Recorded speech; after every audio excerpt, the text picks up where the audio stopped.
দেখ ভাই, তোর জামাইবাবুর সাথে ঝগড়া করে আমি বাড়ি ছেড়ে একেবারে মতনই চলে এসেছি। এখন থেকে আমি এখানেই থাকবো। ও, আমার বউ তো বাড়িতে নেই, তোকে রান্না বান্না করে কে খেতে দেবে বলতো? কেন, পূজা কোথায় গেছে? আর বলিস না, 10-15 দিন হয়ে গেছে পূজা রাগ করে বাপের বাড়ি চলে গেছে।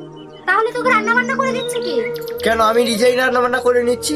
তাহলে তো তোর ভীষণ কষ্ট হচ্ছে রে। বাহ, আমার কষ্টটা তুই বুঝতে পারলি, যখন তুই চলে আসিস তোর বরের কষ্টটা তুই বুঝতে পারলি না। মানে? মানে এই যে তুই তোর বরকে ছেড়ে দিয়ে চলে আসলি, কই একবারে তুই ভাবলি না তাকে রান্না বান্না করে দেবে কে, তার কতটা কষ্ট হবে? যখন একটা মেয়ে ছোট থাকে তখন সমস্ত আবদার মেটায় তার বাবা, কিন্তু সেই মেয়েটা বিয়ের পর শ্বশুর বাড়ি যাওয়ার পর তার সমস্ত আবদার মেটায় তার স্বামী।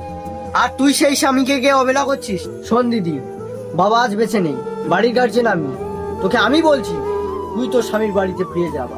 ভাই, আমাকে ক্ষমা করে দে, আমি স্বামীর সাথে ঝগড়া করে কোনোদিন শ্বশুর বাড়ি ছেড়ে আসবো না। দেখো বন্ধুরা, আমি ঠিক কাজ করলাম তো?